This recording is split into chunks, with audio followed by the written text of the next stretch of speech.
A really lovely week this week. Alan and I went to dancing lessons. And the thing that stuck in my mind as I drove away from the dancing lesson was Simon, who was an incredibly patient guy. This guy, he did dance with both of us, so that was quite nice, you know. But I can remember him saying to Alan, halfway through this half-hour session, "No, Alan, it's the other left foot." But watching Alan today, he obviously picked up a lot. First of all, Alan, I'd like to say, and I'm sure it's on behalf of all of us, but it's from me particularly, thank you so much for this wonderful weekend and party. It's absolutely brilliant. Thank you.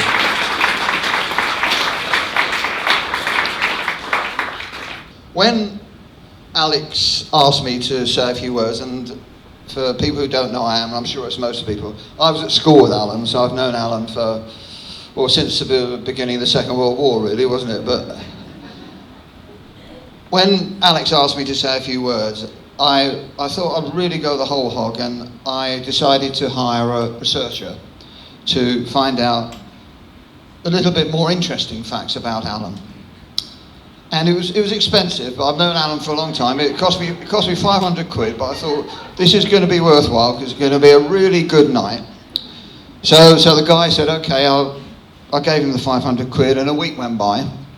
And then the guy phoned me up and he said, I need another £1,000.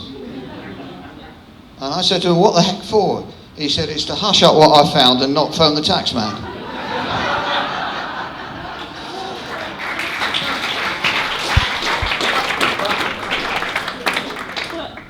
Alan and I, a couple of weeks ago, we were out for a meal, and we were sitting and chatting for ages and ages, and we figured out we've known each other for about 57, 58 years.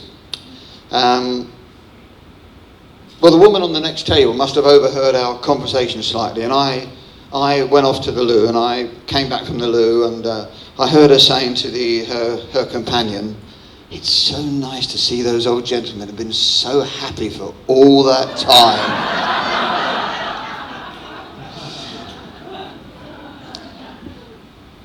I'd just like to tell you a little bit about Alan's early years and try and bring back some memories for Alan.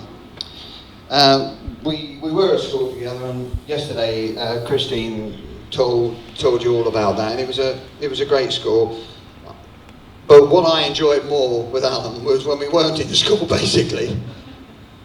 Do you remember, Alan? After school, we would go to that exotic night spot, the Banderillo Coffee Bar in North Harrow.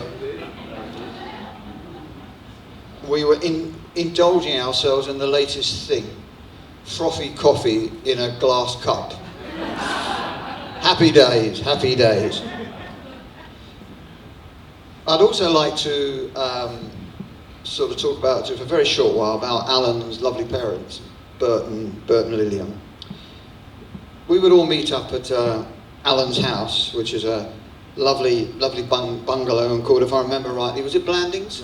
Blandings it was, and we were about, 13, 14, 15, and then Alan and I would be in his bedroom. We'd play the same old record all over again and scream US Bonds at 2:45. Yes, he remembers it. And we would make a heck of a noise, be shouting the house down, but we managed to get away with it all. And the other thing that we used to do, because it was a lovely bungalow, we used to have this game of climbing on the roof and trying to hose each other down and try to hose us off the roof, but we managed to survive it. But even after all these escapades in the house, Lillian would make the most lovely tea for us, and I've had very, very happy times of going there. There were lovely, lovely times. Our craze at the time, and Keith mentioned this, when we were about 17, 18, we used to play all-night cards. We used to go to a friend's house and we'd be playing cards all night, and Alan would go home, as Keith said, borrow his mum's moped, scoot down, play cards and go home again.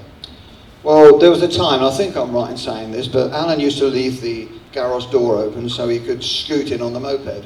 Well, one night he didn't leave the garage door open. So he went scooting up the drive and hit the garage door. A couple of other holiday things that I remember very warmly with Alan is when, about 30 odd years ago, when we went to Alan's villa in Portugal with Tina and Tricia. And Alan and I used to try and scoot across to that posh golf course at the back and try and have a couple of holes before the groundsman saw us and started to chase us off. And great times on Alan's boat. Last year, one day the sea was so rough that a cupboard burst open on a new cream carpet that Alan had laid on the boat about 4 hours earlier. So we were bobbing about in the sea with red wine all over this beautiful, beautiful cream carpet. Of course, Alan, being Alan, took it completely in his stride.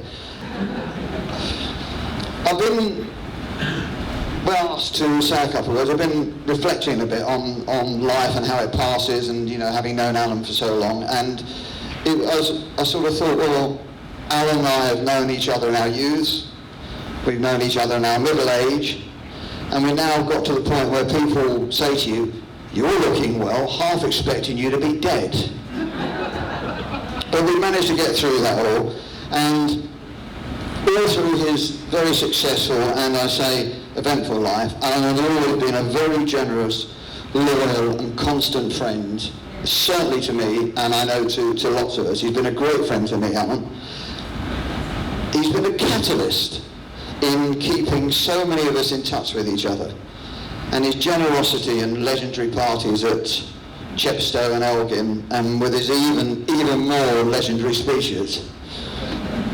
One of the greatest gifts I think that Alan has given to me, and it's one of the greatest gifts in life, is real friendship. That is very, very hard to get. You don't have many, many friends in your life. So I'd like to thank you that from the bottom of my heart, Alan. Thank you.